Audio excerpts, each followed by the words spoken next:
everybody, it's Mango Thunder Slice.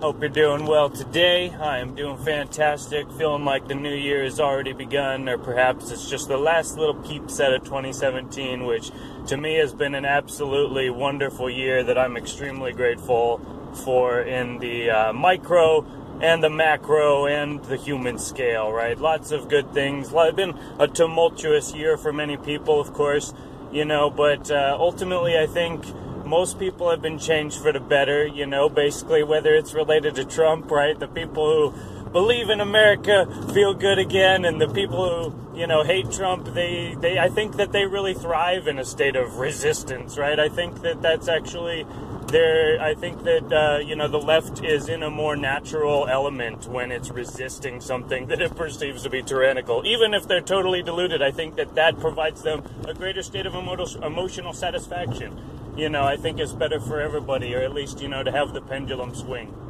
And anyway, it's been a very exciting time. Of course, Trump signed a masterful document, probably the most masterful political document I've seen in my lifetime, which is the executive order he signed on the solstice.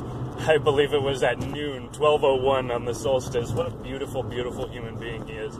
And basically just authorizing under the, executive, human rights, it was like the Human Rights Control Act or whatever. Basically, what has happened is Trump is using Obama's executive orders against the cabal. Basically, by declaring a national emergency, Trump has the power and the authority granted by the previous president, Obama, to basically seize control of assets, seize control of communications, basically shut down or take or confiscate anything. And that's what's happening to the cabal right now. It's like... Again, it's like people, they want to make it out like Trump's part of this massive conspiracy. You know what? He just invoked a national emergency, and it looks like my world is still going. Looks like all these other people's world is still going. But meanwhile, we see the resignation. We see the stepping down of all these high-profile figures, whether in business or in government. And it's just been, god dang, the hits keep on coming, and it's just been marvelous. Like, at a certain point, even, like, the plebeians out here, like, this is kind of weird. Like, there's a lot of people just being, taken down right now, and just high-profile people just laying low. And, basically, I just this is kind of a full spectrum video about, just where we are as a species heading into the new year.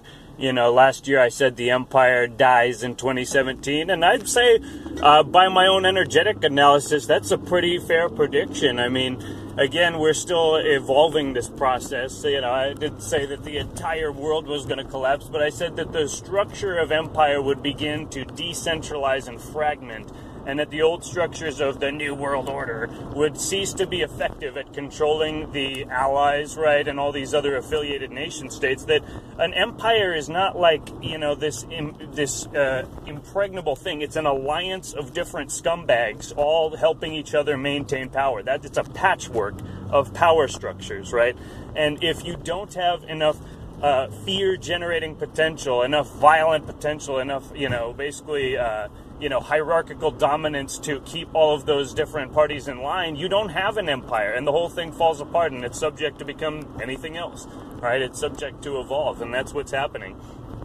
From Turkey to Saudi Arabia to Israel even. I mean, shit, Netanyahu may even get taken down by his own people soon here, like... Wow, and again, people cling to the old structures, right? They freak out because Trump moves it recognizes the embassy, in Jerusalem 6 months from now, basically. But this is the thing. It transcends a situation when we stop applying the old, trying to do the same thing over and over again and expecting a different result, to quote old Albert.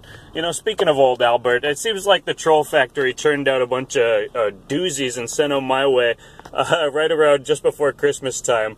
I wonder if it's this cabal, this Khazarian mafia, realizing that it's entirely lost its power, and it's all of a sudden wondering where its ass and elbow is, like, and And so they're recognizing that it's not like we're just challenging one part of this. We're challenging literally the entire worldview that has been laid out for us in this buffet of lies since Kennedy was killed and the old crime families took control of the government, right?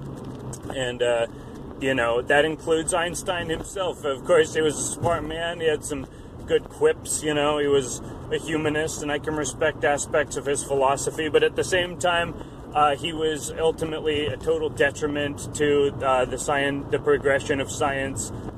You know, basically, he is still pretty much a fraud, right? Relativity, his signature, you know, supposed achievement, right? Like Henry Lorentz, right? And what's his name? Poincaré, right? They submitted basically. There's so many different scientists that it basically put down for like from Maxwell, like basically throughout the 19th century, people were doing all these, you know, transformations and, you know, investigating all these things, right? You know, Brownian motion, right, that Einstein gets credit for was described by, Lucretius in 60 BC, right? You know, the photoelectric effect, no, I don't think that Einstein deserves credit for much of that either. Not to say that his work doesn't have value, again, not to say that Einstein's work doesn't have value, but that he does not deserve in any way the credit that is given to him. Right, 1919 in the solar eclipse, like, which supposedly validated relativity, right? Arthur Eddington was like Einstein's fanboy, right? He wanted so bad for Einstein to be right. 85% of the data collected during that solar eclipse doesn't even comport with the calculations that Einstein supposedly, you know, predicted everything with perfect accuracy. It's all a bunch of gibberish. It was cloudy that day. Shit, it was cloudy when they were taking the picture plates, right, of the sun to get the data. So, you know, the signature moment, 1919, right, when Einstein was supposedly validated beyond all question, was a total fraud. And if, you know, people make fun of us for being anti-vaxxers, right, even though that term is just political gibberish, newspeak from 1984, right, it's all collapsing because when you actually look at the underpinning evidence, it's all an illusion, right? It's so convincing in the social opprobrium and people convincing you and telling you that it's real over and over and over. Your parents and your family and your school and the TV, they're all telling you it's real, but it's not, right? Einstein's physics is a placeholder. It's a toy that we're given to play with. It's like a puzzle that can't be solved, and it's just there to, you know, dazzle the ignorant masses.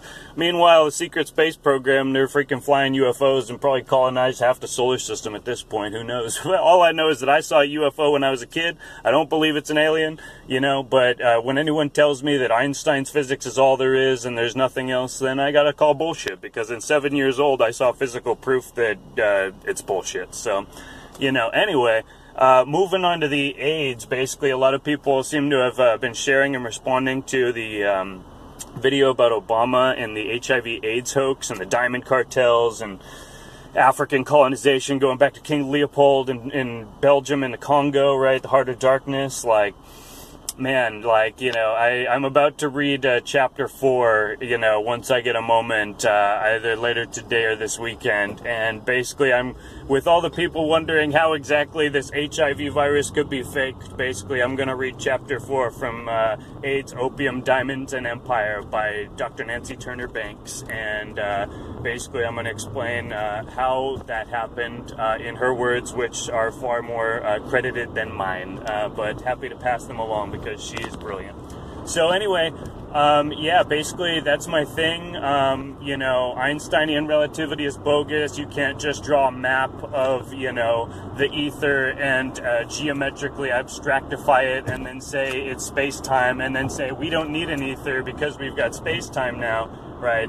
You know, speed of light is not a constant, right? These are all not like relative, like isolated frames, right? The Earth is not gravitating toward where the sun is shining, it's gravitating towards where the sun is, which actually means that gravity is faster than light. Light takes 8 minutes to get from the sun to the Earth, right? But the Earth is gravitating towards where the sun is, right? And so gravity is faster than light. We know that entangled particles can communicate faster than light. And Einstein, Einstein and Porter and Rosen, right, back in the day are like, oh, well, it doesn't violate relativity, and it's not a violation of the speed of light because it's in the same reference frame, right? Because the particles are entangled. Okay, well, so then if the Earth is gravitating towards where the sun is and not where the sun is shining, meaning that basically the Earth and the sun are now basically an entangled particle system, right? So we can extrapolate this and say that the sun is an entangled particle system with the center of the galaxy, and all of the stars and all of the suns throughout the galaxy are moving in perfect tandem because they're all entangled particles, right? And I get called an idiot for saying that the ether is the natural medium for all of this. It's the perfect keystone that explains everything, that we're all connected. This is all soup of energy that we're swimming in. It moves around. It's not just a geometric figure. It's an ocean. It's the sea, right? And, the speed of light is not a constant. It's just like it's like a speed limit on the freeway. Is it true that everybody always drives the speed limit on the freeway? No, it's not true at all. All right, some people go faster, some people go slower, but in general, most of the people going around the speed limit, depending on which state you're in, right? But particles, information can move faster than light in this universe. In fact, everything is connected all the time. We're all connected to each other, and there is no death. There is only eternal life. So I bring you this beautiful message today, December 29th, 2017. I hope you're all alive and breathing and doing well, and I will see you again soon to bring you some more information about the HIV virus and how it was totally faked. Cheers, brothers. Cheers, sisters. Peace.